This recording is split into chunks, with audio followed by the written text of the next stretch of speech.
Soyez bénis dans le précieux nom de notre Seigneur Jésus. Dieu vous bénisse.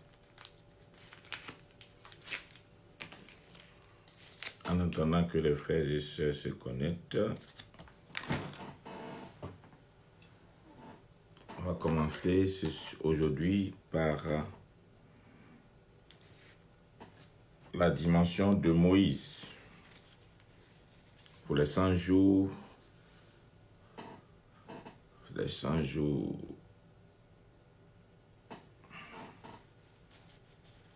Seigneur vous bénisse.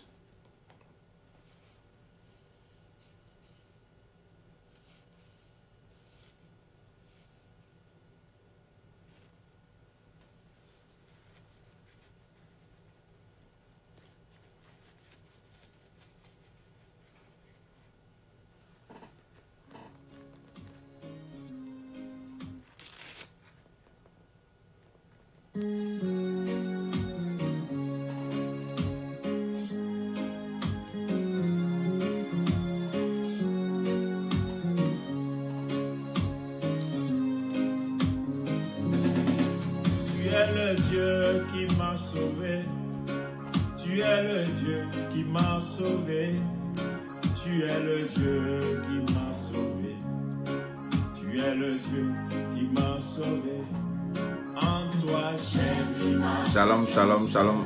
Nadine, sois bénie. Ça fait un bon moment. Comment va, servant de Dieu? En toi j'ai mis ma confiance. Tu es le roi qui m'a choisi, tu es le Dieu qui m'a choisi, tu es le Dieu qui m'a choisi, tu es le Dieu qui m'a choisi.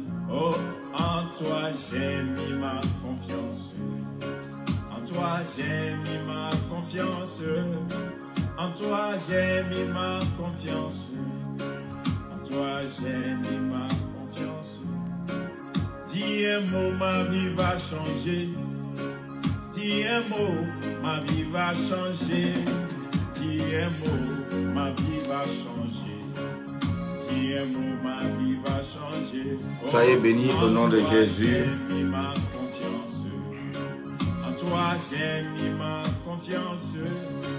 En toi j'ai mis ma confiance. En toi j'ai mis ma confiance. Amen, amen, amen. Soyez bénis vous tous. Que le Seigneur vous bénisse. Que sa grâce soit dans votre vie. Soyez bénis abondamment, abondamment. Tu es le Dieu des miracles. Tu es le Dieu des miracles.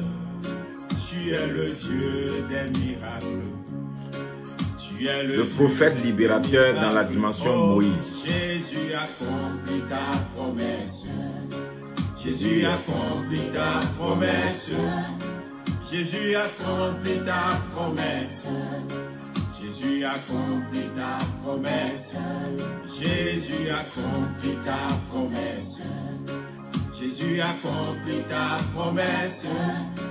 Jésus accomplit ta promesse. Dieu vous bénisse. Tout à l'heure, juste dans une minute, on va commencer. J'espère que vous avez vos Bibles, les blocs-notes. Et nous commençons. Tu es Seigneur, tu es Seigneur, tu es Seigneur, tu es Seigneur, tu es mon roi, tu es mon roi, tu es mon roi, tu es mon roi, tu es mon roi, tu es mon roi, tu es mon roi. Shalom, shalom, shalom, shalom, shalom. Pêche pas, n'enlève pas la crédibilité que le Seigneur Jésus-Christ, par les Saintes Écritures, et aussi la caution que les Écritures ont donnée au ministère de prophète. Dans la Bible, il y a 5 ministères. Il y a le ministère d'apôtre, premièrement, selon les Écritures. Après le ministère de l'apôtre, il y a le ministère de prophète. Il y a le ministère d'évangéliste. Il y a le ministère de pasteur. Il y a le ministère de docteur. Hein? Et nous avons aussi ce ministère d'enseignant. Donc, vous pouvez vous rendre compte que Dieu, il est suprême.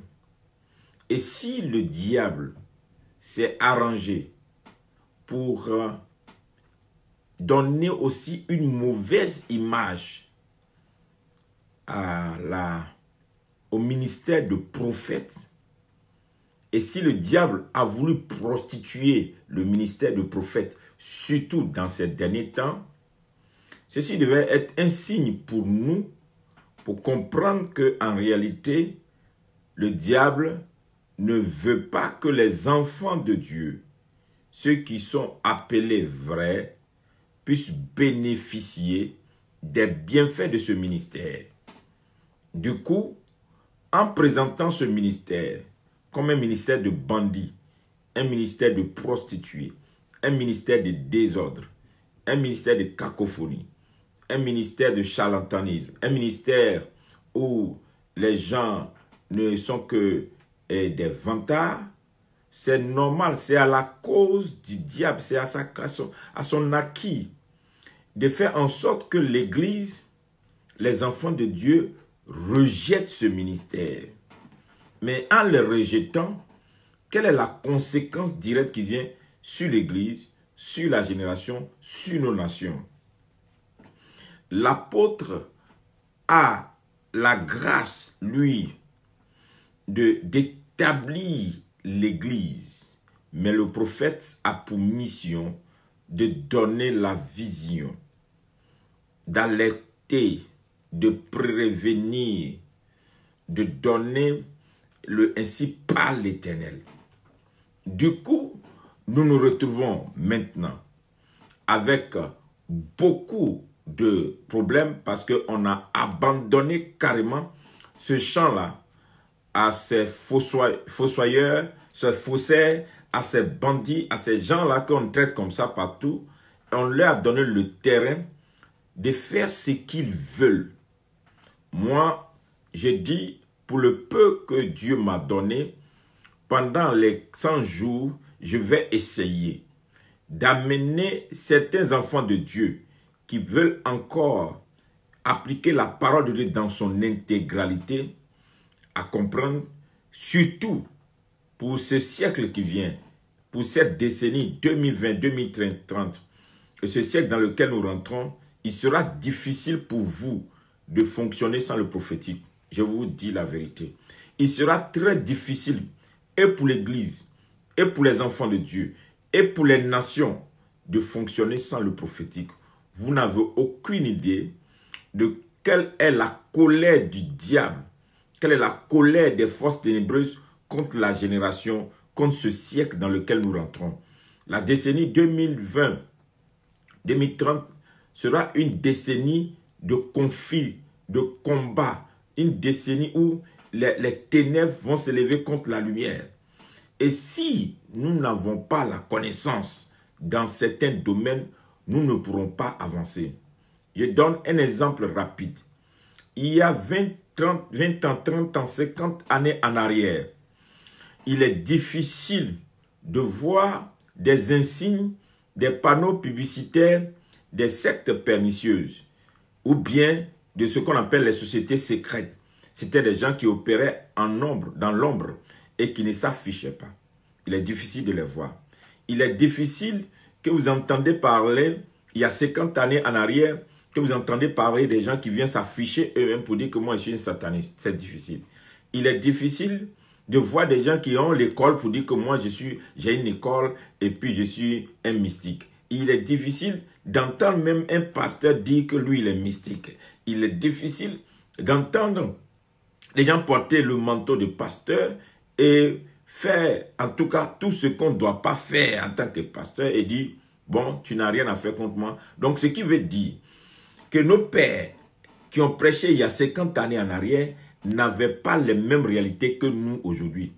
Les réalités qui étaient devant eux étaient les réalités de donner au peuple le Christ et de leur donner ce Christ véritable. Il y avait le fétichisme, il y avait beaucoup de pratiques, mais ce n'étaient pas des gens convertis. Mais ce qui est grave aujourd'hui, c'est que c'est dans l'église même qu'on trouve ces choses. Il se trouve que c'est des gens convertis au départ, mais rétrogrades après. même certains hommes de Dieu appelés bien par le ministère qui ont reçu l'appel et qui après se détournent et vont vers certaines pratiques pour se qualifier. Du coup, si nous ne prions pas pour que Dieu envoie les prophètes authentiques, pour que Dieu amène le don authentique, pour que Dieu suscite le vrai ministère de prophète dans l'Église, dans nos nations, dans nos générations, on aura cette pollution pour des générations encore. Et je suis sûr que les vrais fondements de la vie chrétienne de l'Église vont disparaître. Parce que n'oubliez pas, la Bible dit, si les fondements du Dieu sont renversés, qu'est-ce qu'ils vont devenir? Donc, le faux prophète a pour mission de renverser les vrais fondements. C'est leur mission. Je suis écœuré quand je vois aujourd'hui qu'il y a beaucoup d'enseignements qui circulent. Et grave, les gens réussissent même à toucher au nom de Jésus. Les gens réussissent même à toucher à la nature de Jésus. Et puis, il n'y a rien. Ça veut dire que nous devons comprendre que seul le prophète qui a ce mandat de tenir tête, quelle que soit ta hauteur, quelle que soit ta grandeur, de dire la vérité et dire ça ne passera pas, parce que le mandat du prophète, le rôle du prophète dans l'église, c'est de donner l'alerte pour dire, ainsi a parlé l'Éternel, si vous continuez de faire ce que vous êtes en train de faire, voici ce qui vous arrivera. C'est important pour nous dans cette génération de penser, prier pour ces choses et de demander à Dieu de faire un tri, de demander à Dieu de faire un tri, de faire émerger les vrais et d'éteindre les faux, d'intercéder pour nos nations, dans nos familles, que les vrais émergent et que les faux s'éteignent. Voilà. Si moi qui vous parle, là, si je suis un faux, que Dieu m'éteigne. S'il y a des vrais, que Dieu leur donne d'émerger. Et si nous ne faisons pas ce travail, on ne va pas s'en sortir. Alléluia. Donc aujourd'hui, je vous parle de le prophète libérateur dans la dimension de Moïse.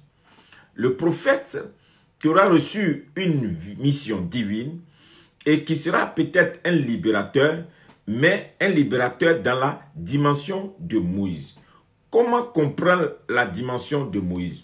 Pour comprendre la dimension de Moïse, j'aimerais d'abord qu'on prenne nos Bibles dans le livre de... Prenons nos Bibles rapidement dans le livre de Deutéronome 18, verset 15. Deutéronome 18, verset 15. Deutéronome 18, verset 15 à 18.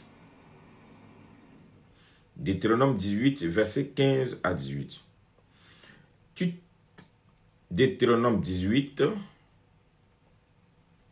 verset 15, je lis. L'Éternel ton Dieu te suscitera du milieu de toi, d'entre tes frères, un prophète comme moi, vous l'écouterez. Il répondra ainsi à la demande que tu fis à l'Éternel ton Dieu, à Horeb, le jour de l'assemblée, quand tu disais que je n'entendais point la voix de l'Éternel mon Dieu et que je ne vois plus ce grand feu afin de ne pas mourir. Mais l'Éternel me dit, ce qu'ils ont dit est bien. Je leur susciterai du milieu de leurs frères un prophète comme toi. Je mettrai mes paroles dans sa bouche et il leur dira tout ce que je commanderai. Voici l'une des raisons qui pousse Dieu à susciter un prophète. Mais j'ai lu le verset 10, ou le verset 9 à 10 pour comprendre dans quel contexte Dieu suscite forcément un prophète. Et il est important aujourd'hui de comprendre la dimension, la mission du prophétique. Et dit, lorsque tu seras entré dans le pays que l'Éternel ton Dieu te donne, tu n'apprends point à imiter les abominations de ces nations-là. Qu'on ne trouve chez toi personne qui fasse passer son fils ou sa fille par le feu. Personne qui exerce le métier de devin, d'astrologue, d'augure, de magicien, d'enchanteur. Personne qui sont consultent ceux qui évoquent les esprits et disent la bonne aventure. Personne qui interroge les morts. Car quiconque fait ces choses est en abomination à l'Éternel, et c'est à cause de ces abominations que l'Éternel, ton Dieu, va chasser ces nations devant toi. Tu seras entièrement à l'Éternel, ton Dieu. Ces nations, car ces nations que tu chasseras, écoute les astrologues, les devins, mais toi, Éternel, ton Dieu, ne le permet pas. Donc voilà, quand il se retrouve que parmi une génération, dans une nation, on commence à se rendre compte qu'il y a une multiplicité. Il y a partout des astrologues, des devins, des gens, les magiciens, des enchanteurs, des personnes qui consultent des esprits, des diseurs de bonne aventure, des gens qui interrogent les morts, des gens qui font n'importe quelle pratique et qui se multiplient. Dieu dit que ceci est en abomination. Et c'est à la réponse à cela que Dieu dit, je susciterai du milieu de toi un prophète qui parlera contre ces nations, qui parlera contre ces gens qui se sont levés et qui sont en train de conduire mon peuple dans l'abomination. Dieu est tellement inquiet de ce que, après avoir libéré son peuple, après les avoir donné, leur avoir donné un pays où coule le lait et le miel, ce peuple se soumet aux pratiques des nations où Dieu les a envoyés. Et du coup, Dieu dit, je susciterai un prophète et je mettrai mes paroles dans sa bouche. Il vous dira ce que je dis.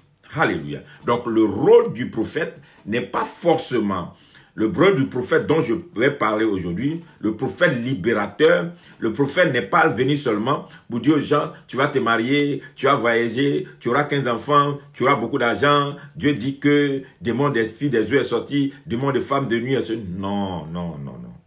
Je parle ici de la dimension Moïse, où Dieu établit des hommes de Dieu dans la dimension de Moïse qui sont capables de dire au peuple de Dieu, voici les interdits de Dieu. Vous ne toucherez pas à ça. Et si vous le faites, voici ce qui vous arrivera. Et ces personnes n'ont pas peur. Ce ne sont pas des gens qui sont là et juste pour contenter ce que les gens disent, pour juste... Non, non, non. C'est des prophètes qui vont dire les choses comme Dieu l'a déclaré. C'est pourquoi, quand vous allez vous rendre compte que dans votre génération, autour de vous, il y a des pratiques, il y a la sorcellerie, il y a des magiciens, il y a toutes sortes de choses qui viennent s'installer dans une communauté, s'installer autour de vous, et personne ne peut parler contre eux. J'ai entendu même des hommes de Dieu d'un certain niveau qui disent « Sois sage ». On n'a pas besoin de parler contre eux, on n'a pas besoin de les dévoiler, on peut seulement prier pour eux. C'est Dieu qui sauve. Mais Dieu dit, partout il y a l'abomination, partout il se trouve qu'il y a des gens qui font des pratiques qui sont contre lui, sa pensée, il suscitera un prophète avec une onction, avec une autorité, avec une voix qui va parler contre ces choses parce que Dieu ne voudrait pas que ses enfants qu'il envoie dans les nations puissent imiter ces pratiques qui sont dans les nations. C'est pourquoi vous allez voir aujourd'hui, par manque de ces gens de prophètes, de ces races de prophètes, dans nos nations, dans nos générations, nous subissons l'arrogance de ces méchancetés des nations qui sont autour de nous. Et je vois aujourd'hui l'église même qui se cache, des leaders qui se cachent, des chrétiens qui se cachent en dehors du mariage qu'on donne aux chrétiens, en dehors du bonheur financier qu'on leur donne, en dehors de la promotion qu'ils ont au travail, ils ne sont pas en sécurité. Du jour au lendemain, ils peuvent tout perdre à cause des gens qui sont autour, qui font des pratiques. Ceux qui ont apporté de grands réveils dans leur nation, dans leur génération, ne sont pas forcément ceux qui ont commencé d'abord à enseigner la parole de Dieu. Je suis fils d'un planteur.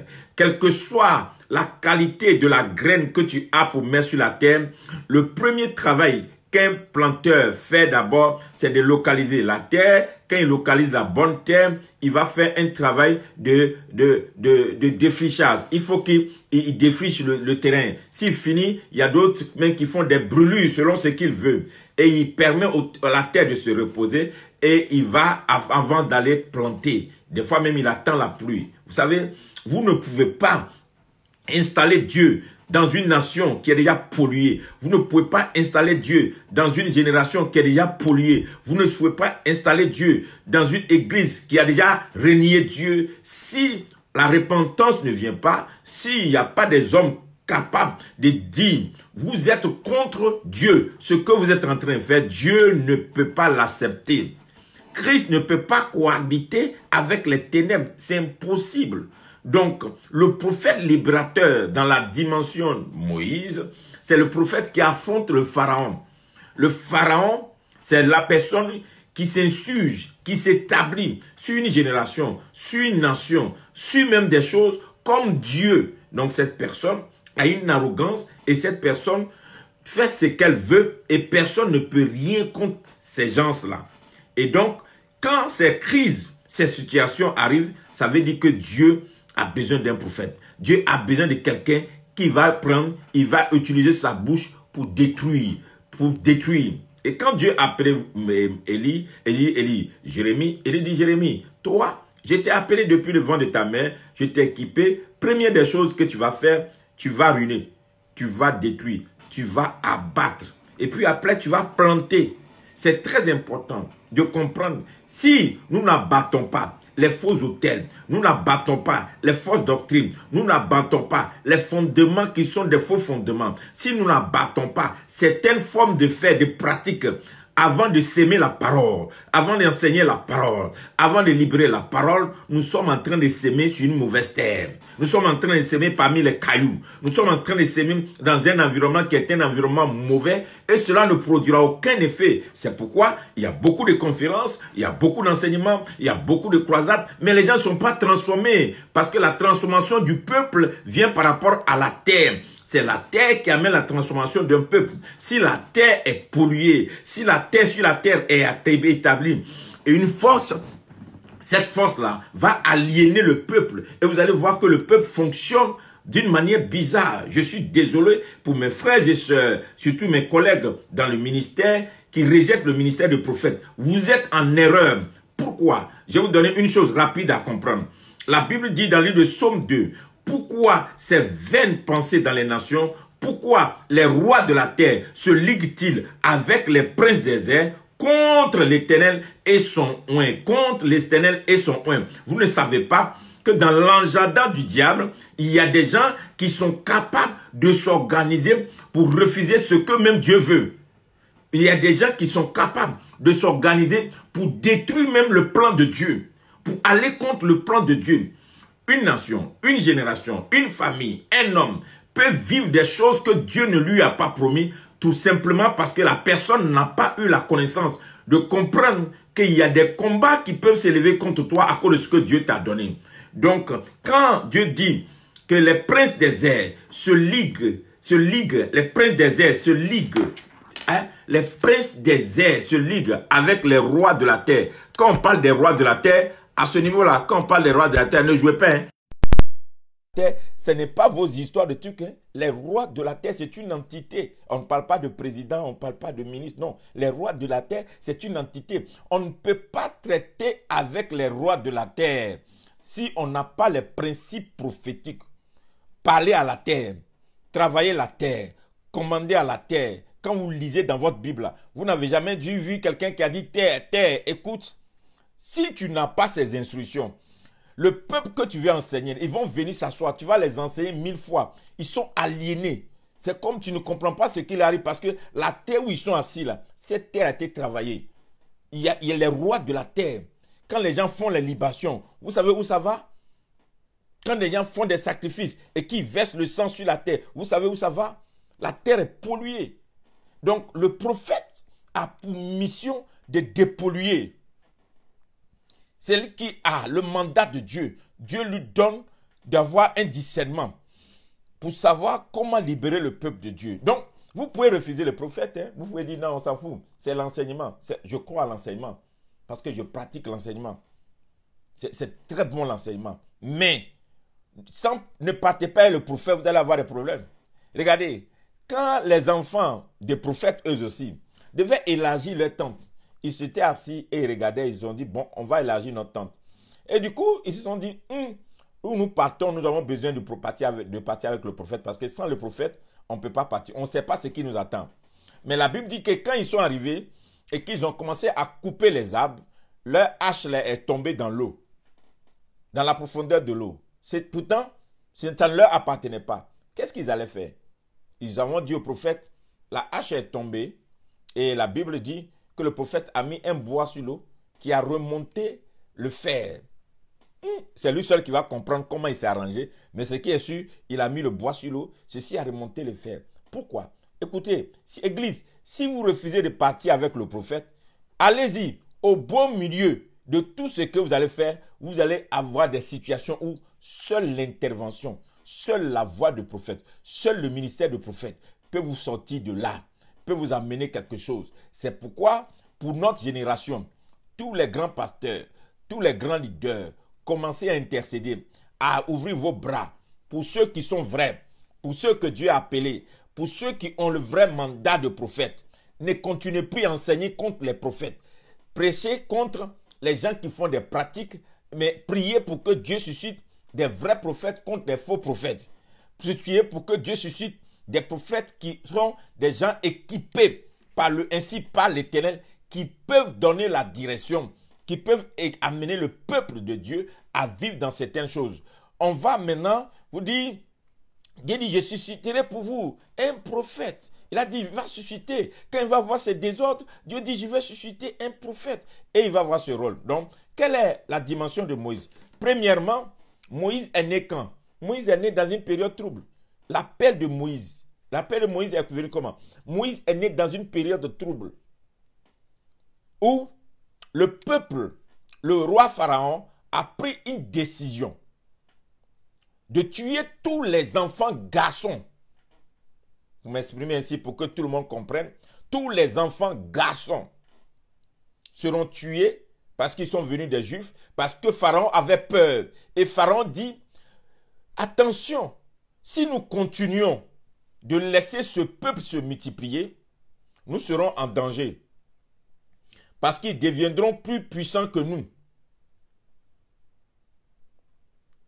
Si nous continuons de laisser ce peuple se multiplier, ils deviendront plus nombreux et plus puissants que nous. Alors, il faut commencer à tuer leurs enfants qui sont les garçons pour ne pas qu'ils viennent nous dominer. Quand j'ai lu ce passage dans ma Bible, ça m'a troublé. Ça m'a troublé premièrement parce que je me dis, mais écoutez, lisez dans Exode 1, verset 7, ceux qui ne font pas attention. On dit, Exode 1, verset 6, je commence par verset 6.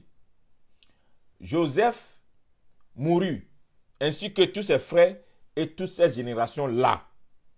Comme je vous dis, depuis combien de temps? Joseph mourut, ainsi que tous ses frères et toutes ces générations-là. Il y a des temps. Si ce qui se passe aujourd'hui en Afrique et dans le monde entier, s'il y avait encore des hommes de Dieu, comme les pères Idaoussa, comme les pères Renabonke, comme les Osborne, comme les Hagen, comme certaines races d'hommes de Dieu, je suis sûr qu'ils allaient bouleverser la terre avec des messages. Mais ils sont morts. On dit quoi? Joseph mourut et tous ses frères, toutes ses générations. C'est quand tous ces héros-là sont morts, c'est là que Pharaon a apparu. Verset 7. Le Pharaon va sortir, bien dit, les enfants d'Israël furent féconds et se multiplièrent. Ils s'accrurent et devinrent de plus en plus puissants. Le pays en fut rempli. Il s'éleva sur l'Égypte un nouveau roi qui n'avait point connu Joseph. Qui n'avait point connu Joseph. Oh Seigneur. Qui n'avait point connu Joseph. Donc, lui, il ne connaissait pas Joseph. Il n'a rien à faire avec votre histoire de Dieu. Il dit à son peuple, voilà les enfants d'Israël qui forment un peu plus nombreux et plus puissants que nous. Allons, montrons-nous habiles à son égard. Empêchons qu'ils s'accroissent et que s'il survient une guerre, ils ne se joignent à nos ennemis pour nous combattre et sortir ensuite du pays. Alléluia. Voici ce qui est le problème. Il fallait réduire. Verset 13. Alors, les Égyptiens réduisirent les enfants d'Israël à une dure servitude encore. Je m'arrête là. Donc, Moïse est né dans une période où un roi méchant est sorti et dit non. On dit ils sont pauvres, ils sont nos esclaves. On domine sur eux, mais ils se multiplient trop. Ils font trop d'enfants. Si on les laisse se croître, encore, ils vont devenir puissants. Donc, ça veut dire quoi? La puissance n'est pas dans les arbres. La puissance est dans la démographie. Ils se sont rendus compte que plus les gens là font des enfants, eux, ils vont venir prendre le contrôle de ils vont, on va les arrêter. Et c'est là qu'il a décidé de tuer tous les enfants garçons. Et c'est dans cette période-là que Moïse est né. Ce que je voulais vous dire, Moïse n'est pas... Est-ce que Aaron n'existait pas? Aaron était là. Dieu pouvait prendre Aaron. Puisque Aaron était sacrificateur, il était là. Dieu pouvait prendre Aaron pour dire continue le travail. Mais Moïse est né sur la terre de l'Égypte. Dans cette période. Pourquoi? J'ai compris une chose. Toutefois qu'une génération arrive, toutefois qu'une décennie arrive, toutefois qu'un nouveau siècle arrive, Dieu envoie toujours une nouvelle voie. Dieu envoie toujours des gens qui, de ce temps, qui vont traiter avec le problème de cette saison. Il ne fait pas entrer les gens d'une génération dans une autre génération. C'est pourquoi il doit avoir la torche de passation. Après avoir servi Dieu pendant des années, selon l'expérience que vous avez reçue, vous devez passer la torche. Vous devez faire la passation à la génération qui va traiter avec les problèmes de la génération. Donc, toutefois que Dieu voit venir le plan du diable, le plan des méchants contre une génération, Dieu suscite dans le milieu de cette génération-là un prophète, quelqu'un qui l'autorise, quelqu'un à qui donne la voix de parler pour la génération et de parler contre le roi qui veut traiter, qui veut assaillir, qui veut détruire la génération. Donc, pour comprendre le prophète libérateur dans la dimension Moïse, il faut comprendre qu'il y a toujours des Moïse qui naissent quand des périodes de troubles arrivent dans un siècle et dans une génération. Dieu ne prend pas forcément les anciens, mais Dieu peut susciter un prophète du milieu d'eux qui n'a rien à voir avec les anciens. Et comme je viens de vous le dire, Aaron était là. Il était le grand frère de Moïse. Aaron était déjà sacrificateur, mais Dieu n'a pas pris Aaron. Marie, la grande sœur de Moïse, était là. Il y avait des sacrificateurs, mais Dieu n'a pas pris. Dieu a permis que Moïse naisse. Moïse est né. Et au moment où on tue les gens, Moïse est né. Un signe. Il est né par un signe. On ne le tue pas. Dieu conduit ce Moïse par sa main puissante. Et que ça soit la sœur de Pharaon qui est méchant, qui élève Moïse, qui éduque Moïse, pour que Moïse maîtrise le comportement, l'esprit, l'attitude, les manières de faire de ce Pharaon afin de pouvoir traiter avec. Écoutez-moi bien. Une génération passée qui n'a pas vu, qui n'a pas vécu, qui n'est pas au courant des choses qui se passent dans une génération nouvelle, a vu de loin, mais ne l'a pas vécu. Ça sera difficile de les traiter. C'est pourquoi Dieu permet que Moïse grandisse dans un environnement où il y a des choses qui se passent et il connaît comment est-ce que Pharaon opère. Il a grandi avec ce Pharaon. Il connaît son langage. Il connaît tout de lui. Et Dieu l'a laissé grandir. Dieu l'a laissé grandir sans rien lui dire. Dieu l'a laissé grandir sans lui parler de son appel. Mais la Bible dit, quand il a grandi et qu'il a maîtrisé, Pharaon a commencé à voir son intelligence. Pharaon pensait qu'il était intelligent pour lui. Il a commencé à le positionner parce qu'il voit en lui déjà un esprit qui est différent de lui-même, ses enfants. Il dit, quel enfant! Malgré qu'il soit étranger et élevé dans le palais, il est tellement doué, il a une force, on ne comprend pas. Il ne sait pas que Dieu a équipé cet enfant pour sa mission divine. Et il voulait le positionner. Et regardez bien, quand le temps est arrivé et qu'il voulait le positionner, Dieu dit, ce n'est pas à cela que je l'ai appelé. Je ne l'ai pas appelé pour qu'il devienne pharaon. Je l'ai appelé pour qu'il soit libérateur. C'est en ce moment précis que Dieu lui envoie le message. Il reçoit son appel au moment où la promotion devait venir de l'ennemi de Dieu. Vous savez, il y a des gens qui ne savent pas que Dieu peut vous préparer en silence dans votre génération pour être libérateur, pour être aide, pour être un instrument, pour conduire votre génération à une destinée. Si vous vous laissez corrompre par des fois les gens bien placés de la société, les gens qui sont hautement élevés, vous avez l'impression que ceux-là, si je marche avec eux, ils vont me donner la caution. Peut-être que c'est à contre cette personne même que Dieu t'a appelé. C'est pour traiter contre l'esprit de cette personne que Dieu t'a appelé. Il y a beaucoup de Moïse qui n'ont pas écouté la voix de Dieu, qui ont préféré collaborer avec Pharaon parce qu'ils se sont dit ça c'est une promotion, ça c'est une opportunité, ça c'est une occasion pour moi de me faire voir parce que je suis le seul juif, le seul hébreu qui a pu réussir et atteindre ce niveau. Non. Quand Moïse a entendu la voix de Dieu, la Bible dit que Moïse a laissé automatiquement la position, la nomination, la promotion que Dieu lui a donnée. Il descend dans la boue, il descend vers son peuple. C'est pourquoi vous allez voir que dans ces générations, surtout pour les peuples africains, il est difficile de voir des Moïse libérateurs. Il n'y a que des bavards, il n'y a que des corrompus, il n'y a que des gens vraiment qui sont des fuyards. Pourquoi? Pour eux, c'est un honneur de se faire élever au milieu de celui qui est dominateur, celui qui écrase son peuple, celui qui est en train de détruire son peuple. Dès qu'il est à côté, il montre maintenant à ses peuples, il dit, ah, vous voyez, non, je suis le seul parmi vous qui ait réussi à atteindre ce niveau. Je suis le seul parmi vous qui réussit à m'asseoir avec eux et manger avec eux. Parce que Pharaon donne toujours la promotion à Moïse. Pharaon va vouloir toujours donner une position à Moïse pour que Moïse ne rentre pas dans sa mission. La Pharaon va vouloir toujours faire une promotion à Moïse pour que Moïse ne rentre pas dans sa mission. Moïse a refusé cette promotion. Ce n'est pas toutes les promotions qui sont des promotions de Dieu. Ce n'est pas tous les contacts qui sont des contacts de Dieu. Quelle que soit la grandeur, l'élévation dans le contact, il y a des contacts qui peuvent éteindre votre destinée. Il y a des contacts qui peuvent étouffer la voix de Dieu en vous. Il y a des contacts qui peuvent détruire l'onction et la présence de Dieu en vous. Il y a des contacts qui vous sortent du cadre et de la vision du plan de Dieu pour vous.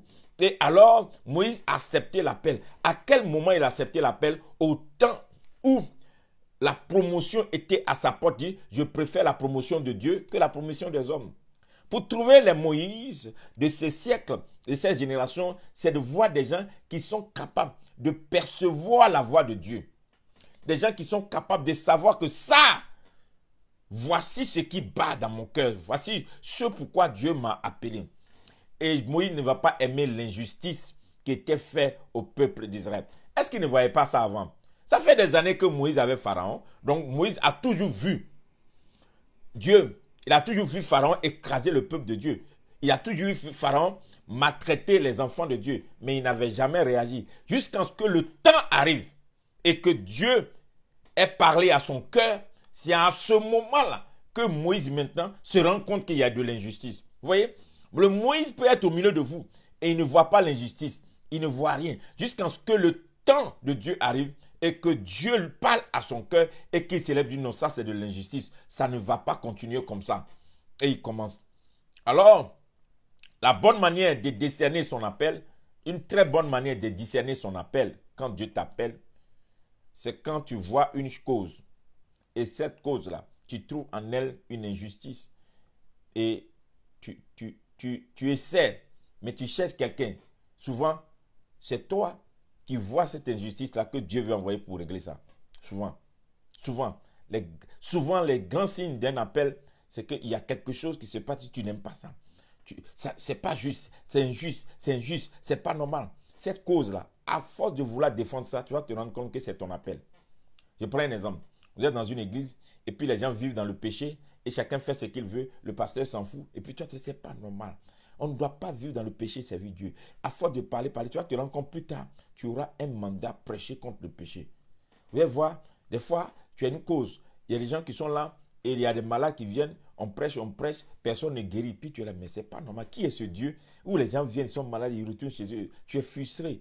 À force de vouloir ça, tu vas te rendre compte que Dieu va te donner l'onction pour ça. Donc, des fois, on peut détecter ton appel par ces choses, des fois.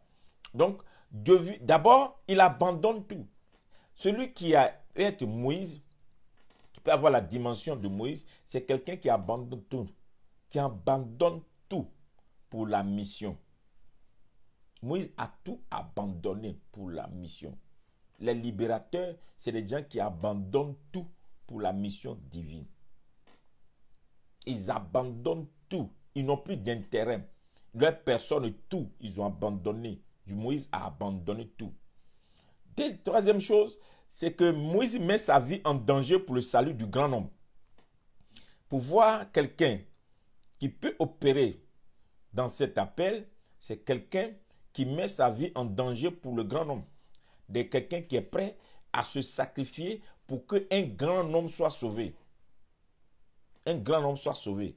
Comment il met sa vie en danger? Il va pour leur dire, le premier juif qu'il défend et qui tue même un hébreu, il tue même un égyptien pour le juif, la Bible dit quoi? Le juif là, va lui dire, qui t'a envoyé? Qui t'a dit de venir nous défendre? Vous savez, il a mis sa vie en danger. Mais ses frères n'étaient pas encore prêts. Et on l'a renvoyé. On voulait le tuer et il a fui. Le troisième signe, c'est quelqu'un qui est prêt à payer le prix de la formation.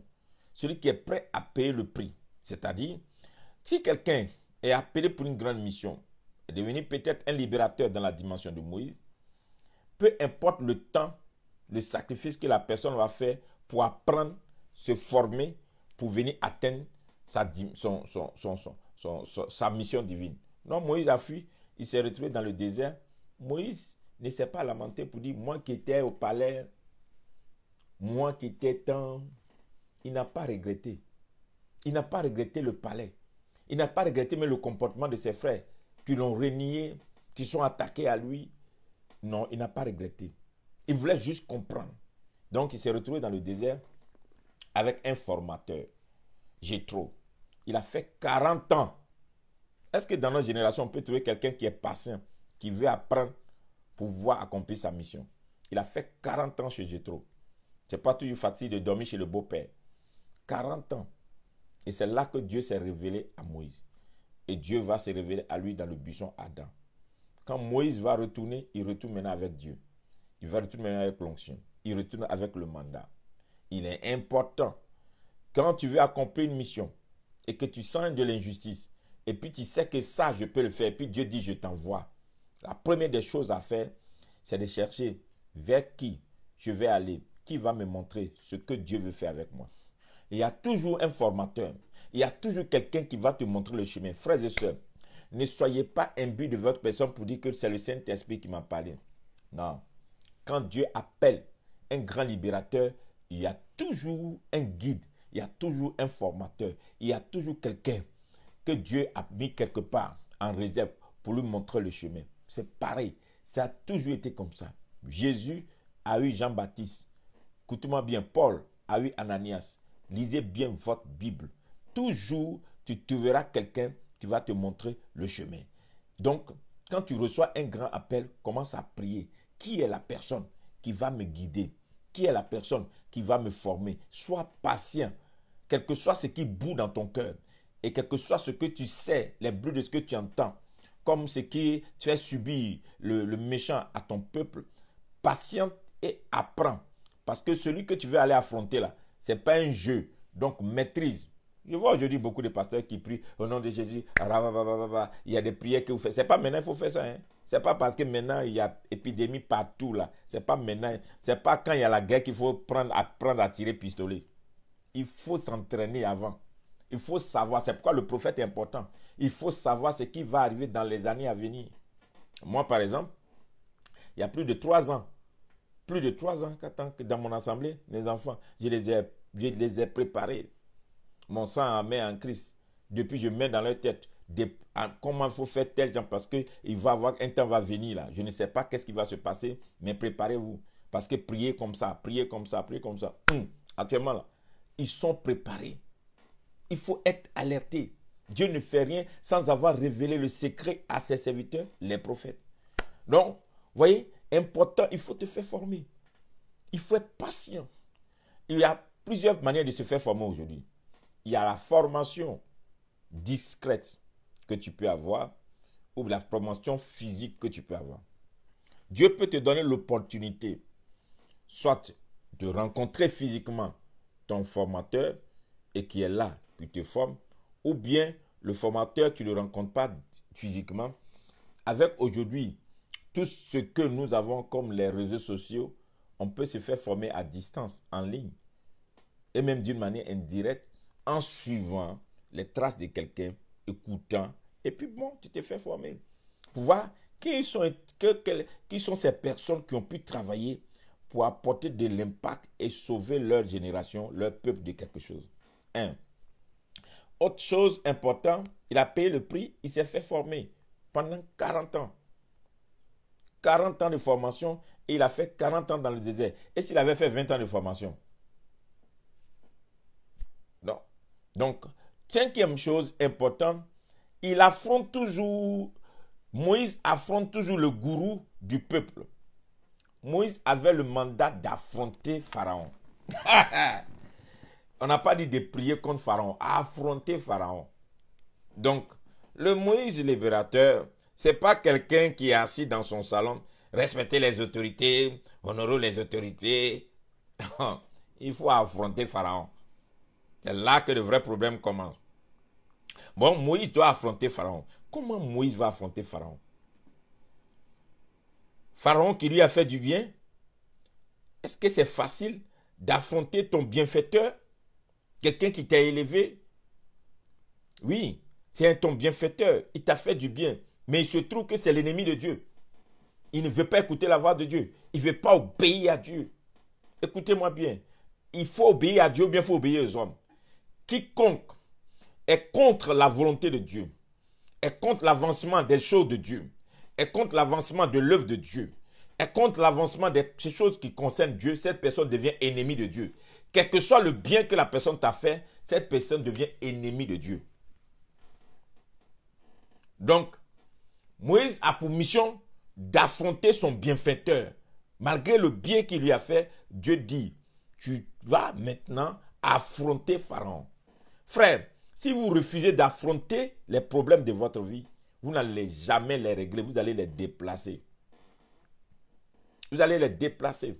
Dans ce temps où nous sommes, on n'a pas besoin des bavards, on a besoin des Moïse.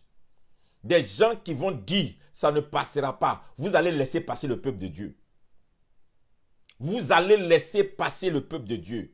Vous n'allez pas détruire le peuple de Dieu. Vous allez les laisser adorer Dieu. Moïse doit dire à Pharaon, laisse-les partir parce qu'ils doivent adorer leur Dieu. Ils ont trop travaillé. Tu les as trop manipulés. Tu les as trop utilisés. Le temps est venu où tu dois les laisser adorer leur Dieu. Le temps. Donc Moïse vient dire, libère-les. Il l'affronte. Le Moïse, le vrai Moïse, c'est quelqu'un qui va au front. Il va au front. Il affronte. Tu vas les libérer. Donc, et important, pour ne pas que je lise trop les Écritures aujourd'hui, Moïse a affronté Pharaon. Mais maintenant, Dieu dit à Moïse, comme toi, je t'ai suscité, Aaron, ton frère, comme tu dis, tu ne sais pas parler, Aaron, ton frère, va devenir ton prophète. Regardez bien. Aaron est le grand frère de Moïse. Aaron servait Dieu avant Moïse. Dieu appelle Moïse. Il forme Moïse et Dieu dit à Moïse, ton frère va devenir ton prophète. Aaron n'est pas le prophète de Dieu. Hein. Il est le prophète de Moïse. C'est-à-dire, ce que Moïse va dire, c'est ce que Aaron va dire. Dieu parle à Moïse et maintenant Moïse dit à Aaron, il faut dire que Dieu dit. Et Moïse et Aaron interprètent. Qu'est-ce que ça veut dire? Regardez au niveau où Dieu a élevé Moïse. À telle enseigne que sa mission est telle que les anciens même vont venir se mettre autour de lui pour l'aider à accomplir cette mission divine. Une fois que les anciens ont compris qu'il y a quelqu'un qui a reçu un mandat pour terminer ce qu'eux ont commencé, vous allez voir que ces anciens-là vont venir se mettre autour de ce Moïse. Ils vont venir donner leur force, leur main forte pour dire, on te suit, allons. Nous, on n'a pas pu faire, mais toi, on voit en toi quelqu'un qui peut faire ce qu'on n'a pas pu faire. C'est comme ça que ça marche. Quand un Moïse s'élève, les anciens viennent toujours se mettre autour de Moïse et pour dire, allons. Donc, quand dans une famille, Dieu veut utiliser quelqu'un pour la délivrance, et puis des aînés s'élèvent, ou bien d'autres s'élèvent pour dire, non, c'est moi ici l'aîné. Dieu ne peut oublier de travailler à l'aîné. Ça, c'est des fausses histoires. Dieu n'est pas obligé d'utiliser les années pour faire la délivrance. C'est du n'importe quoi. Il faut écouter la voix de Dieu. Et Joseph n'est pas l'aîné d'une famille. David n'est pas l'aîné d'une famille. Moïse n'est pas l'aîné d'une famille. Lisez votre Bible. Salomon n'est pas l'aîné d'une famille. Allez-y encore. Donc, mais Dieu choisit qui il veut. Mais seulement, il faut savoir, parmi nous, sur qui a la main de Dieu. Et cette personne a la main de Dieu, on voit où Dieu est en train d'amener la personne, suivons la personne, aidons la personne, encourageons la personne, mettons ensemble avec la personne pour que la personne affronte Pharaon pour nous. Là aussi, il faut avoir le discernement. Il faut avoir le courage de que les anciens se mettent autour de celui qui est capable d'affronter leur Pharaon. Seul celui qui connaît Pharaon peut affronter Pharaon. Donc, il va affronter Pharaon. Il va dire à Pharaon, tu vas laisser partir le peuple de Dieu. Maintenant, regardez dans Exode 7. Qu'est-ce que Dieu a fait à Moïse? Exode 7.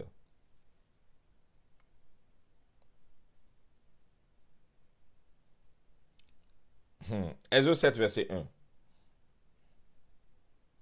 Exode 7, verset 1. Dieu dit à Moïse, vois, je te fais Dieu pour Pharaon, et Aaron ton frère sera ton prophète. Vois, je te fais Dieu pour Pharaon, et Aaron ton frère sera ton prophète. Donc, Dieu fait de Moïse un Dieu contre Pharaon, et il fait de Aaron le prophète de Moïse. Ça veut dire quoi? Dieu voit que Aaron et Pharaon s'est déclaré Dieu.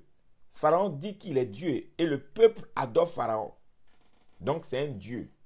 Donc, Dieu sait que le don de prophète ne peut pas s'attaquer à quelqu'un qui se déclare Dieu. Donc, Dieu fait Moïse Dieu pour s'attaquer à un Dieu. Dieu fait Moïse Dieu pour s'attaquer à quelqu'un qui se dit Dieu. Et il dit, toi, Aaron, joue le rôle de prophète. Toi, tu parles. Mais Moïse, lui, il agit. Écoutez, tous les Moïse, c'est des gens qui ne sont pas forcément des gens avec des dons ordinaires. Tous les Moïse ont des dons extraordinaires. Tous les Moïse, c'est des gens que vous ne pouvez jamais cerner. Vous ne pouvez pas comprendre. Les Moïse, ce n'est pas des gens qui font comme d'habitude. C'est des gens avec des talents, des dons extraordinaires. Quand vous les voyez, on dit, mais on va finir par l'adorer. Lui, là, on ne comprend plus. Ce qui sort de lui, ses actions, les choses qu'il fait, quand vous les regardez, vous dites, waouh, seul Dieu peut opérer comme ça. Dieu fait de lui un Dieu pour Pharaon, parce que Pharaon s'est fait Dieu. Et il est adoré. Donc, on ne peut pas affronter Pharaon avec ainsi par l'Éternel. Non. Écoutez-moi bien. On n'affronte pas Pharaon avec le ainsi par l'Éternel. On donne le ainsi par l'Éternel à Pharaon, mais il faut le bâton. Il faut détruire les faux dieux de Pharaon. Il faut affronter les magiciens de Pharaon. Il faut avaler le serpent de Pharaon. Il faut affaiblir le pouvoir de Pharaon. Il faut troubler le Pharaon dans son songe. Et que Pharaon ait des plaies. Et que l'eau devienne du sang. Il faut que Pharaon subisse un jugement qui est un jugement divin. Et que Pharaon se rende compte que cette fois-ci, il a trouvé au-devant de lui quelqu'un qui transporte Dieu. Que s'il n'obéit pas, il finira par disparaître. Quelqu'un, s'il apparaît, il fait trembler tout. C'est pourquoi Pharaon avant fait fuir Moïse. Parce que Moïse n'avait pas encore le bâton. Pharaon a fait fuir Moïse. Parce que Moïse n'avait pas encore vu le buisson Adam. Pharaon a fait fuir Moïse. Parce que Moïse n'avait pas encore reçu la voix de Dieu qui lui dit, va. Mais quand Moïse s'est fait entraîner, et que dans le désert il a été formé, et que dans le désert il a eu le buisson Adam, que dans le désert il a reçu le bâton, et que le bâton s'est transformé, Moïse n'a plus jamais fui Pharaon. Il a affronté Pharaon avec une nature divine. C'est pourquoi un homme de Dieu qui refuse le désert ne réussira jamais sa vie. Il finira par mourir dans la vallée de l'homme de la mort. Parce que tout homme de Dieu a un désert. Le désert, c'est l'opportunité que Dieu nous donne de nous équiper, de nous former, de se révéler à nous. Tout homme de Dieu qui doit monter à un certain niveau traverse des déserts. ça ressemble à la souffrance. Ça ressemble à la maltraitance. Ça ressemble vraiment, je ne sais pas comment je vais vous expliquer, mais le véritable désert, l'humiliation, la honte, ça ressemble même comme si tu as tout perdu dans ta vie. Tu ne ressembles à rien. Même les choses, les gens qui ne peuvent rien pas dire contre toi, on te parle, on te piétine. Tu ne peux rien dire, tu es dans ton désert. Donc imaginez Moïse dans tout son désert.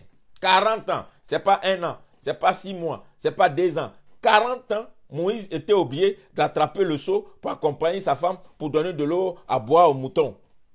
40 ans, il a fait ça. 40 ans, il préparait pour donner à son beau-père. Il n'a pas de maison. Il a dormi chez son beau-père 40 ans pour être Moïse. Combien aujourd'hui sont prêts à accepter le désert? Et beaucoup, ils veulent voiture, maison. Il faut qu'on rentre dans n'importe quoi. On se va faire des contrats bizarres.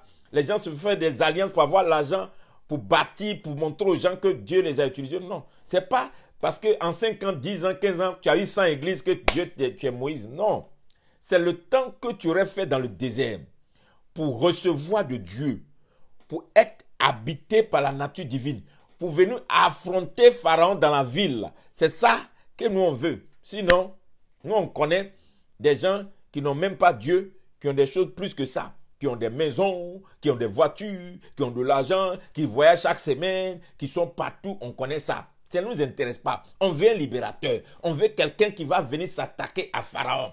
Il faut que cette personne-là passe par le désert.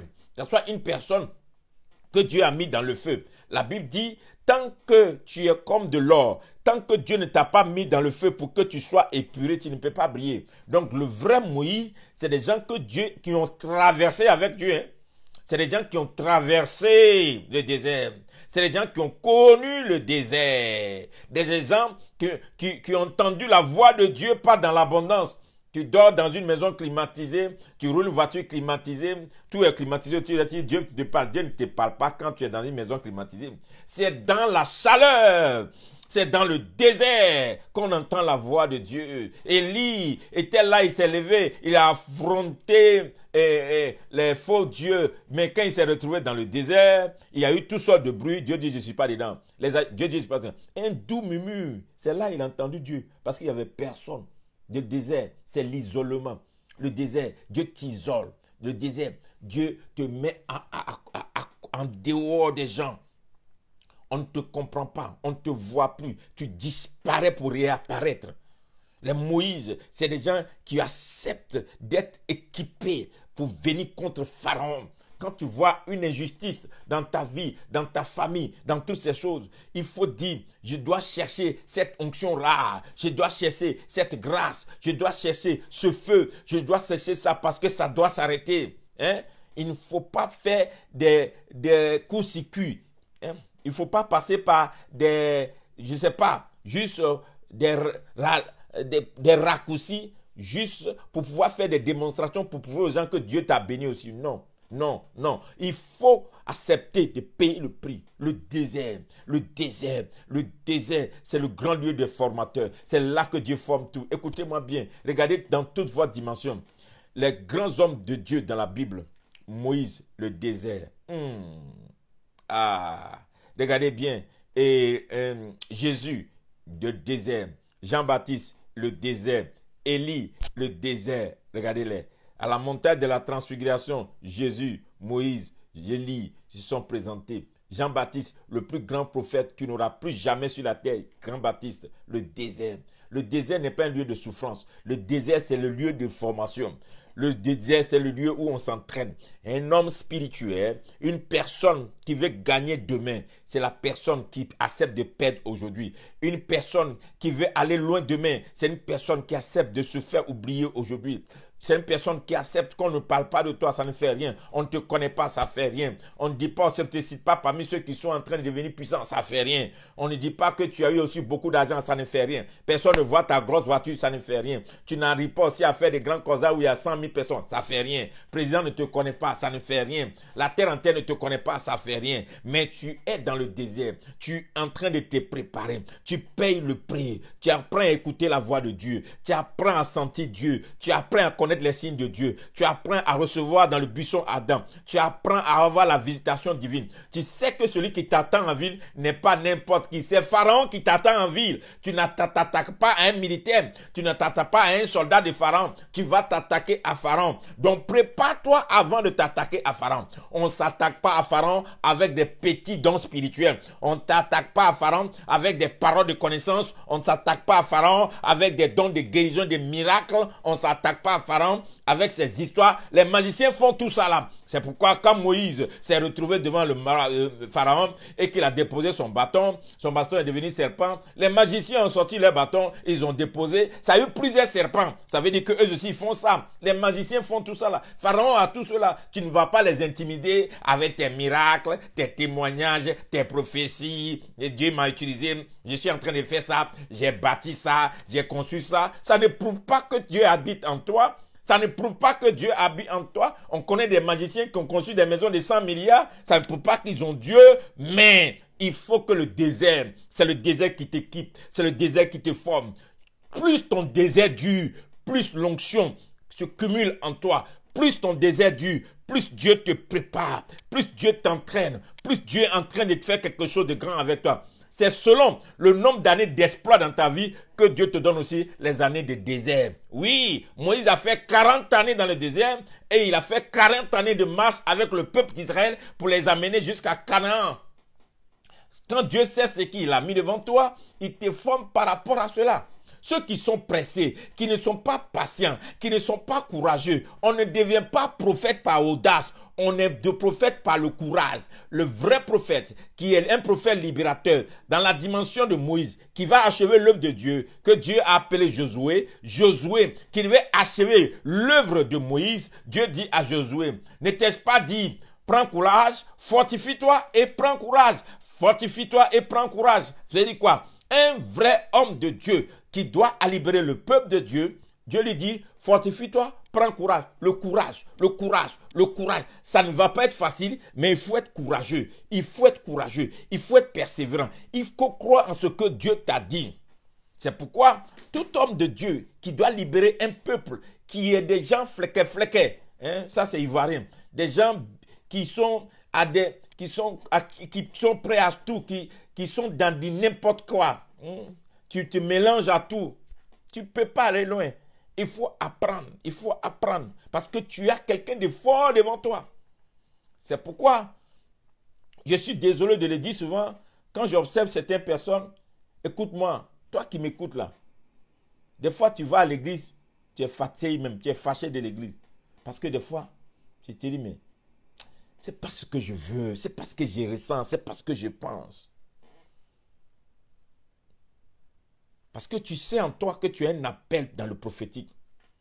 Et le pasteur qui est en face de toi, là, il te vient toujours le venin de les prophètes ne peuvent pas les écouter, hein, ça c'est du n'importe quoi. Et d'ailleurs, même ces histoires de prophètes, ça n'existe plus. Hein. Le prophète maintenant, c'est la parole. Le prophète maintenant, c'est non, hein. C'est un ministère plein. Vous, les gens chrétiens, rejetez prophète. Le monde fabrique ses prophètes. Alors, il dit, laisse le peuple aller. Et Moïse va affronter Dieu et Pharaon dans sa nature de Dieu, incarné en lui. Moïse est un intercesseur. Moïse est un homme de jeûne. Regardez Moïse. Moïse. Depuis quand dans la Bible vous avez vu Moïse bavarder beaucoup? La Bible dit que Dieu s'est attaqué à Moïse pour le faire mourir sur le chemin parce qu'il a voulu dormir la nuit. Et un homme de Dieu que Dieu envoie. Il prend sa route pour partir. Il est fatigué, il veut dormir la nuit. Dieu l'attaque pour le faire mourir. Qui t'a dit de dormir là? Qui t'a dit? Il faut continuer ton chemin. Si sa femme n'était pas une femme d'une dimension, c'est là aussi un mystère. Un libérateur, quelqu'un qui a reçu le mandat, il n'a pas n'importe quelle femme. Il n'a pas n'importe quelle femme. J'ai toujours l'habitude de dire, tous les Moïse, tous ceux qui sont des grands libérateurs, faites attention à vos femmes. Faites attention, quelle est la femme que Dieu met au devant de toi? C'est très important. Je cite des noms. Abraham, là, il a marié une femme, il a dit que c'est sa soeur. Regardez ce qu'elle lui a donné, Ismaël. Elle se moquait même de lui quand ces histoires d'anges arrivent. Regardez. Mais regardez, quand Abraham a fait Isaac, il dit, Isaac, tu ne vas pas te marier comme moi j'ai marié ta mère. Va là-bas. Allez envoyer Rebecca. Rebecca, on l'a trouvée où? Rebecca était au bord du puits, en train de donner de l'eau à boire au chameau de son père. Elle est en train de donner de l'eau à boire au chameau de son père. Waouh! C'est une femme qui travaille. Une femme qui donne de l'eau à boire au chameau. Vous connaissez combien la capacité des chameaux à boire? Combien? Donc c'est une femme, ce n'est pas n'importe qui. Elle s'occupe des affaires de son père. Allah, c'était une bonne femme. C'est le signe. On a pris Rebecca pour venir donner à Isaac. Quand Jacob est parti, son père lui dit, hey, Jacob, sors d'ici. Il ne faut pas te marier comme ton petit frère, ton grand frère en train de se marier, en train de choisir les femmes parce qu'elles sont jolies, avant de regarder les teints et tout ça. Non, toi, va chez ton oncle là-bas.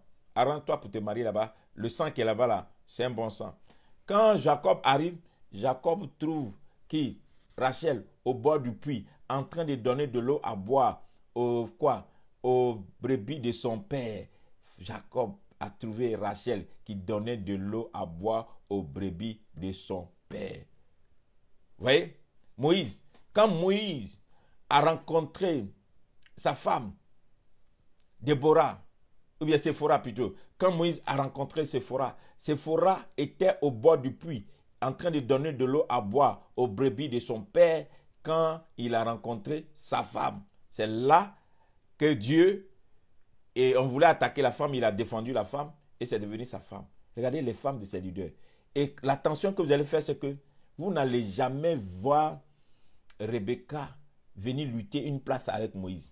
Vous n'allez jamais voir Rachel venir lutter. Au contraire, Rachel veut que son mari parte. Vous n'allez jamais voir. Regardez bien. Donc, quand tu es libérateur, il faut que Dieu te donne une femme qui comprend la vision, qui accepte la vision, qui accepte ton appel, qui est prêt à t'accompagner, qui est avec toi dedans, qui peut discerner. Une femme courageuse. Pas les pleurnichards, les gens qui se plaignent matin, midi, soir là. Non. Une femme courageuse. Qui sait que mon mari a été appelé pour une mission compliquée. Ou bien ma femme a été appelée pour une mission compliquée. Mais je dois soutenir. Et l'échec de beaucoup de libérateurs, c'est d'avoir des femmes plaignantes. Des femmes qui ne savent pas puiser de l'eau. Des femmes qui n'ont pas traité avec le mystère du puits. Des femmes qui ne savent pas comment puiser de l'eau. Comment s'occuper des affaires du père. Elles ne comprennent rien. Tous leurs problèmes, c'est foyer, c'est mari, c'est mission là, elles s'en foutent. Attention, je suis venu dessus pour aider. C'est très important. Et alors, vous allez voir que Moïse a réussi sa mission parce qu'il était un intercesseur. Imaginez, quelqu'un qui laisse sa famille. Chaque jour il est en jeûne, toujours il est parti. S'il n'avait pas une bonne femme à la maison, s'il n'avait pas une femme qui a compris sa mission, elle allait détruire son ministère. Moïse, c'est un intercesseur. Un intercesseur, c'est quelqu'un qui se met entre Dieu et les hommes, que Dieu lui a donné. Donc, quand quelqu'un est appelé dans la dimension de Moïse, tu dois avoir une vie de prière. On ne peut pas être Moïse avec aller lire des livres des autres pour venir copier et puis dire que Dieu te parle. Tu prêches ce que les autres prêchent et puis tu dis Dieu t'a parlé. Tu es un menteur. Toi-même, tu sais que ce n'est pas ta prédication. C'est ce que les gens ont prêché. Tu as pris, tu es venu arranger un peu et puis tu prêches. Non. Moïse, c'est un intercesseur. C'est quelqu'un qui a une vie de prière. C'est quelqu'un qui a une vie de prière. Moïse, comme il est le seul dans la Bible qui a jeûné 40 jours 2 fois sans manger et sans boire. Sans manger et sans boire. Parce que notre Seigneur Jésus-Christ a jeûné 40 jours. Mais on n'a pas dit sans manger et sans boire. On a dit qu'il a eu soif. Donc, il se peut qu'il a bu. Mais quand il s'agit de Moïse, il a jeûné 40 jours sans manger et sans boire. Moïse a vu le doigt de Dieu écrire. Moïse est celui qui a osé casser la table de loi que Dieu lui a donnée et dit allez réécrire un autre. La Bible dit, quand Dieu voulait tuer le peuple de Dieu dans le désert, Moïse s'est arrêté et dit, Dieu, tu ne vas pas faire ça. Et puis les Égyptiens vont dire que c'est toi, tu es pour les tuer dans le désert, que tu les as amenés si tu ne vas pas faire. Dieu s'est repenti. Le seul homme dans la Bible qui a amené Dieu à la repentance, c'est Moïse. Moïse est celui-là seul qui, oh my goodness, le seul qui a pu tenir le peuple de Dieu à respecter et adorer le vrai Dieu. Quand il est monté et que son frère a fait le veau d'or, et quand Moïse est revenu, tous ceux qui s'attaquaient à lui, la Bible dit que la terre a ouvert sa bouche. 3000 personnes ont été enterrées vivants en un jour à cause de Moïse. Moïse, c'est lui qui a reçu la loi. C'est Moïse qui a dressé le premier tabernacle, qu'on peut dire le tabernacle de Dieu, la tente d'assignation, là où on peut prier Dieu. C'est Moïse qui a reçu ça. Il a reçu ça comment? Il a reçu ça dans la dimension de jeûne et prière, de consécration, d'une personne qui n'avait pas une vie normale, habituelle. Si vous voulez faire de Jésus un homme normal, vous voulez faire de votre vie, de ministère, des gens normaux, pour dire non, ça, nous ne sommes que des hommes, hein, nous ne sommes que des hommes que Dieu utilise. Hein. Et tu ne peux pas être Moïse. Hein.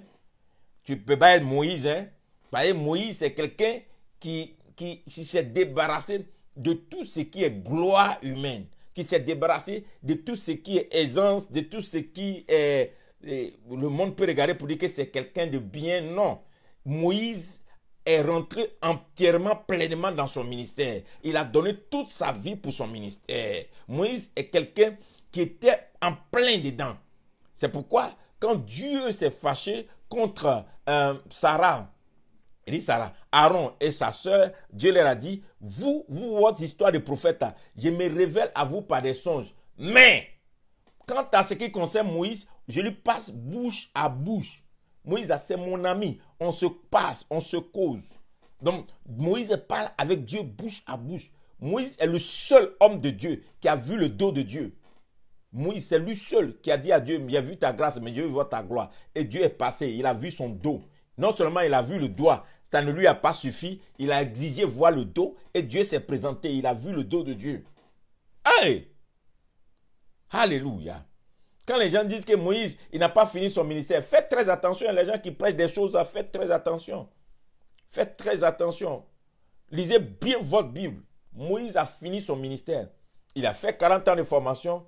Le ministère de Moïse devait s'arrêter là. Pourquoi? Parce que si le ministère de Moïse ne s'arrêtait pas là, on n'allait pas voir le ministère de Josué. Le ministère de Moïse devait s'arrêter. Pourquoi? Parce que Dieu a appelé Josué à destin. Et c'est Josué qui devait achever ce que Moïse a commencé. Et il fallait que Moïse fasse quelque chose pour que Dieu arrête son ministère. Ce n'est pas parce qu'il a tapé le rocher que Dieu l'a enlevé et puis dit non. Hein, son ministère devait s'arrêter pour que Josué commence son ministère. Donc, il y a des gens qui disent, ah, vous avez vu, non, il y a des choses qu'il ne faut pas faire parce qu'après là, tu peux mal finir ton ministère. Moïse n'a pas fini son ministère. Menteur. Moïse a bien fini son ministère. Il a bien rempli son ministère. Regardez bien, la Bible dit que c'est lui seul qui a été élevé. Les anges ont lutté son corps. Aïe, il est mort, mais son cadavre là, tout le monde ne peut pas prendre. Jusqu'aujourd'hui, on ne sait pas où on l'a mis. C'est ce que la Bible dit. C'est ce que la Bible dit. C'est ce que la Bible dit. Donc, ce Moïse-là, il ne faut pas aller raconter des histoires. Oui, Moïse allait prendre une femme égyptienne. Ça, c'est des histoires, c'est n'importe quoi. Moïse, ce n'est pas quelqu'un qui joue, même s'il allait faire ça là, ce n'est pas quelqu'un qui joue avec sa relation avec Dieu. Son travail, c'est un libérateur. C'est pourquoi vous pouvez voir Jésus-Christ, le modèle, les deux modèles qu'on a présentés dans la Bible, Moïse, Josué, Jésus-Christ. C'était les trois modèles présentés. Moïse, Josué, Jésus-Christ, des libérateurs. Des libérateurs. Dieu a besoin des libérateurs. Des gens qui vont conduire le peuple dans la délivrance. Il faut affronter Pharaon. Nous avons besoin d'affronter Pharaon. Nous ne pouvons pas rester là, assister à ce qu'on massacre nos populations, on détruit nos populations, on souffre. Nous souffrons des démons, des œuvres, des ténèbres. Il y a la sorcellerie partout. Autour de vous, vous voyez aujourd'hui la magie qui règne. Vous voyez autour de vous, n'importe qui aujourd'hui peut parler mal d'un pasteur, puis il n'y a rien, peut insulter un pasteur, il n'y a rien. N'importe qui peut se lever aujourd'hui, fermer une église. N'importe qui peut se lever aujourd'hui, rentrer dans l'église de Dieu.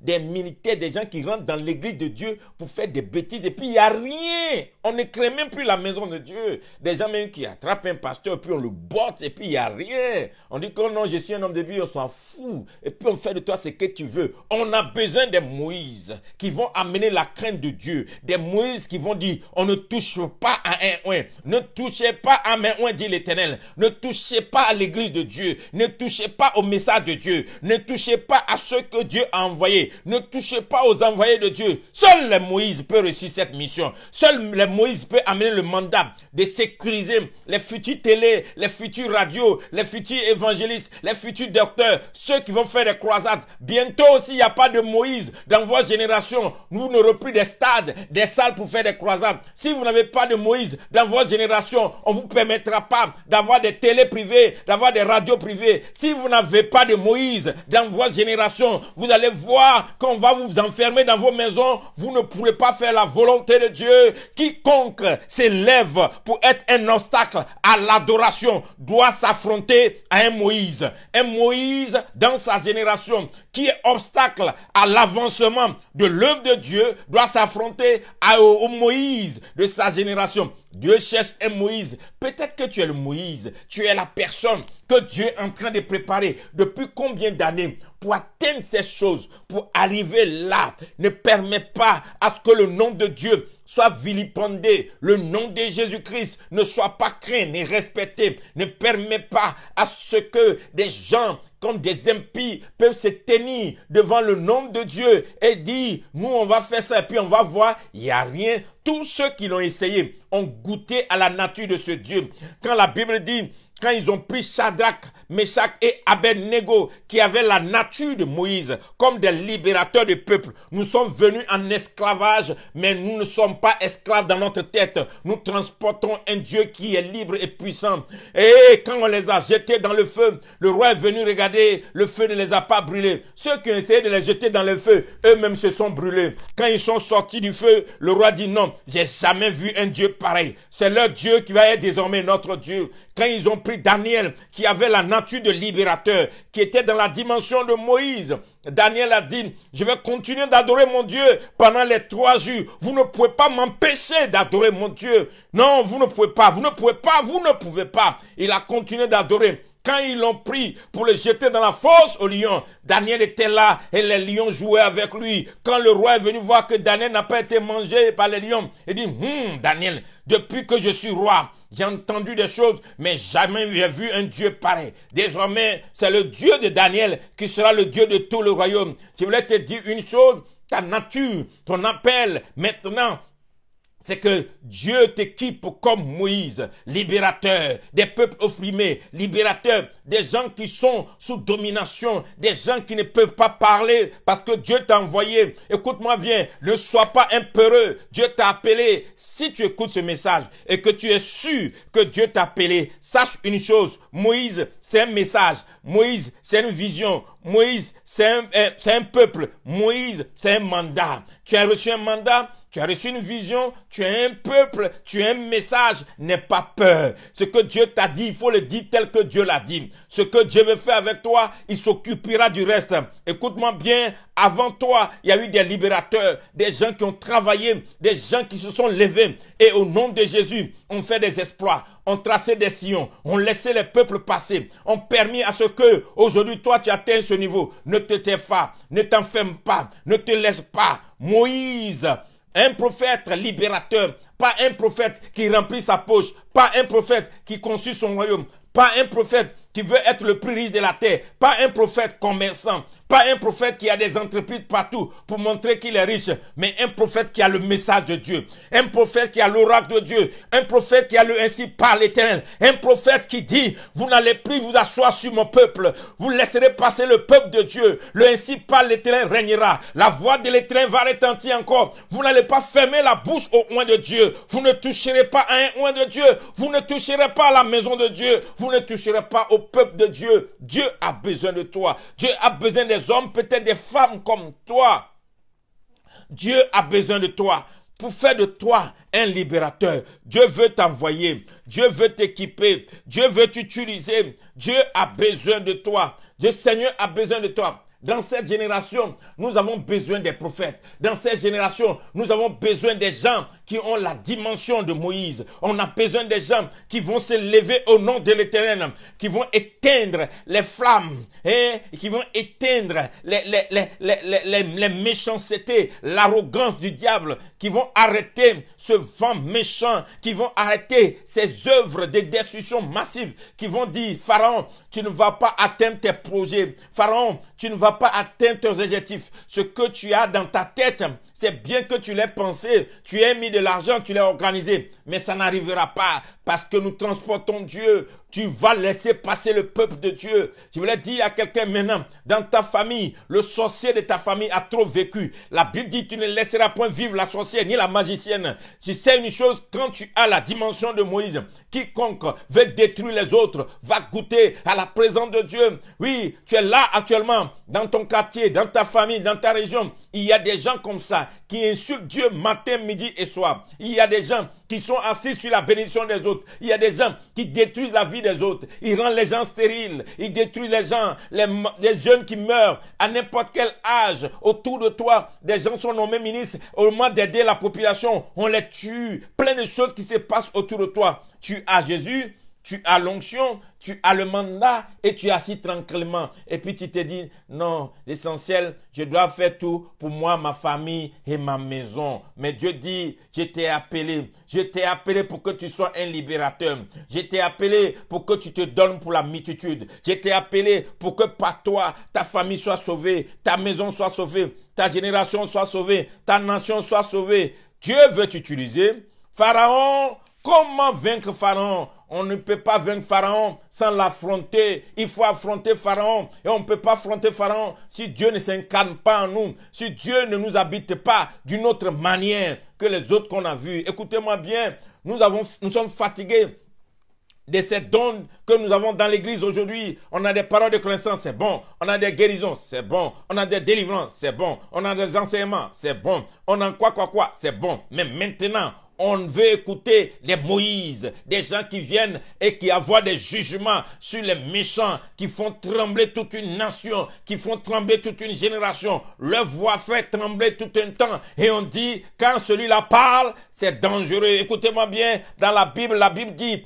le roi a peur d'Élie. Élie dit, il ne va pas pleuvoir pendant 3 ans et demi. Il n'y a pas eu de pluie. Et le roi a peur d'Élie. Il dit, Élie là encore, c'est Élie encore. Vous savez toutefois que dans la Bible, un roi entend la voix d'un prophète. Il dit, j'espère qu'il a de bons messages pour moi. Parce que le roi sait que malgré son royaume, malgré son armement, malgré son équipement, la voix d'un prophète peut dérouter tout son royaume. La voix d'un prophète fait dérouter toutes ses armes. La voix d'un prophète fait changer le programme qui s'est installé. Le pouvoir d'un gouvernement n'est pas plus fort que le pouvoir du gouvernement de Dieu. Le prophète, c'est celui qui assiste au gouvernement de Dieu par la vie d'intercession, par la vie de jeûne, par la vie de prière. C'est lui qui assiste au gouvernement de Dieu et amène sur la terre la volonté de Dieu et amène sur la terre la voix de Dieu. Dieu cherche quelqu'un pour envoyer. Dieu cherche quelqu'un qui va parler pour lui. Dieu cherche un homme qui va parler pour lui. Dieu cherche une voix qui va retentir encore dans nos villes, dans nos régions, dans nos pays, dans nos contrées. Dieu cherche encore qui envoyer, qui va parler pour lui. Dieu cherche un libérateur de génération, quelqu'un qui parlera en son nom, quelqu'un qui portera le ainsi par l'Éternel.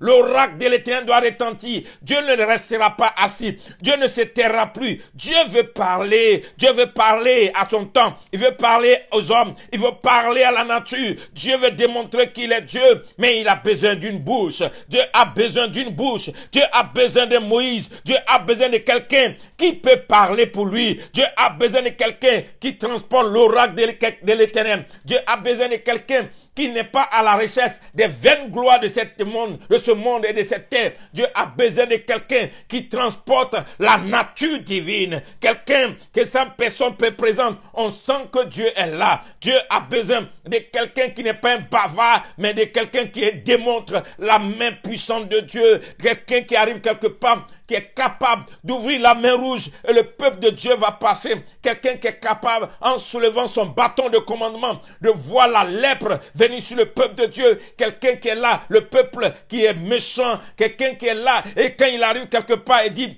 Dans 2 ans, si vous n'arrêtez pas, voici ce qui va vous arriver. Quelqu'un qu'on va aller consulter pour dire, qu'est-ce que ton Dieu dit? Qu'est-ce que ton Dieu dit? Prophète, dis-nous, qu'est-ce que ton Dieu dit? Oui, Dieu a besoin des gens qui peuvent utiliser. Dieu a besoin des gens avec qui il va se démontrer. Dieu veut parler. Dieu veut parler. Dieu veut parler. C'est la saison des oracles. C'est la saison des oracles. Nous rentrons dans la décennie des oracles. Nous sommes dans le siècle des prophètes authentiques, des prophètes mandatés, des prophètes envoyés, des prophètes équipés, des prophètes que Dieu a aiguisés, enfin, qui soient des libérateurs de saisons, de générations. Je ne sais pas où tu es dans ta dimension, dans ton appel, dans quoi Dieu t'a appelé. Et puis tu es là, tu es inquiet, tu as peur, tu te poses 1001 questions et tu as des stratégies alors que tu n'es qu'un Moïse. Le Moïse n'a pas besoin d'autre chose qu'un bâton. Moïse n'a eu rien besoin. Moïse n'avait qu'un bâton. Le bâton simple a suffi. Je ne sais pas de quoi tu as besoin. Tu as besoin simplement de ce mandat, de comprendre ton mandat, de savoir quel est ton bâton. Qu'est-ce que Dieu a transformé dans ta vie? Regarde la transformation que Dieu a menée dans ta vie. Écoute-moi bien, ce n'est pas le moment de vous enfermer, de rester caché. C'est le moment de parler. C'est le moment de donner les oracles de l'Éternel. C'est le moment de prophétiser. C'est le moment de parler à la création. Le Créateur veut parler à la création par la créature. Le Créateur veut parler. Il veut parler. Quand Dieu parle, tout fait silence. Et si rien ne fait silence, c'est que Dieu ne parle plus. Quand Dieu parle, tout tremble. Si les choses ne tremblent plus, c'est que Dieu ne parle plus. Quand Dieu parle, et tout se soumet à son autorité. Si les choses ne se soumettent plus, c'est que Dieu ne parle plus. Mais Dieu veut parler. Dieu veut parler. Alors, je suis convaincu que ta prière peut susciter quelqu'un. Nos prières peuvent susciter quelqu'un. Alors, commence à prier. Peut-être que c'est toi-même qui es cet instrument. Peut-être pour ta famille, pour ta génération. Que la gloire de Dieu soit dans ta vie. N'oublie pas, voici les points de prière que tu dois faire aujourd'hui. Les points de prière que tu dois faire. Je vous dis que chaque jour, je vous donnerai des points de prière. Les points de prière. Premier point de prière. Jésus, tu es mon libérateur. Fais de moi aussi un libérateur. Premier point de prière. Jésus, tu es mon libérateur. Fais de moi aussi un libérateur. Deuxième point. Saint-Esprit, conduis-moi vers Jésus.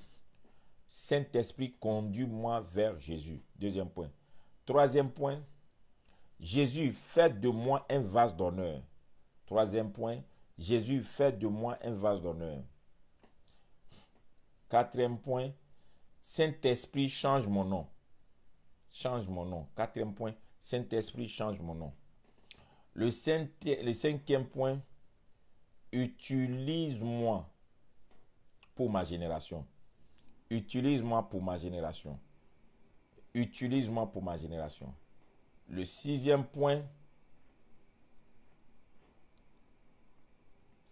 Seigneur, mets sur mon chemin, sur le chemin de ma destinée, un porteur de cruche, c'est-à-dire un porteur d'onction. Seigneur, mets sur le chemin de ma destinée, un porteur de cruche. Le septième point, qui est le dernier point, je désire le don de la prophétie. Seigneur, je désire le don de la prophétie. Donne-moi le don de la prophétie. Alors, voici les points que j'ai cités, que tu vas prendre pour prier aujourd'hui. Que Dieu soit avec toi, que sa grâce soit avec toi. Je devais parler des sources, des 4 sources d'onction dans le jardin, mais le Saint-Esprit m'a dit de ne pas donner ce message publiquement parce qu'il y a des gens qui peuvent l'utiliser pour autre chose, donc j'ai préféré garder le message. Le Saint-Esprit n'a pas voulu que je donne ça parce que si je donne, d'autres personnes peuvent avoir la révélation et utiliser pour autre chose, donc je n'ai pas voulu donner. Le Saint-Esprit n'a pas voulu que je donne, donc par obéissance, je ne donne pas ce message. Mais demain, nous allons parler du prophète, les codes d'accès au prophétique. Les codes d'accès au prophétique. Demain, nous allons parler des codes d'accès au prophétique. Comment savoir que le prophétique est codé? On ne peut pas rentrer dans le prophétique n'importe comment. Mais il y a des codes d'accès. Demain, par la grâce de Dieu, demain, on va beaucoup plus aller dans les Écritures, verset par verset, pour vous montrer comment on peut avoir certains codes d'aspect, comment faire pour avoir l'accès au prophétique. Voilà, pour être utile pour sa saison. À cela, Dieu vous bénisse.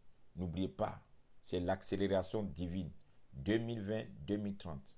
On ne laissera pas le diable prendre la place. Nous ne laisserons pas de terrain aux ténèbres. Le nom de Jésus régnera. La gloire de Jésus planera. Le nom de Jésus régnera. La gloire de Jésus planera. La lumière va éclairer des multitudes. Shalom. Paix sur vous. Nous nous retrouvons demain pour une autre vidéo. Demain, nous parlerons des codes d'accès au prophétique. C'est de ça que nous parlerons demain. Les codes d'accès au prophétique. C'est de ça que nous parlerons demain. Et bon, à pareille heure. Et bye bye. Dieu veille sur vous.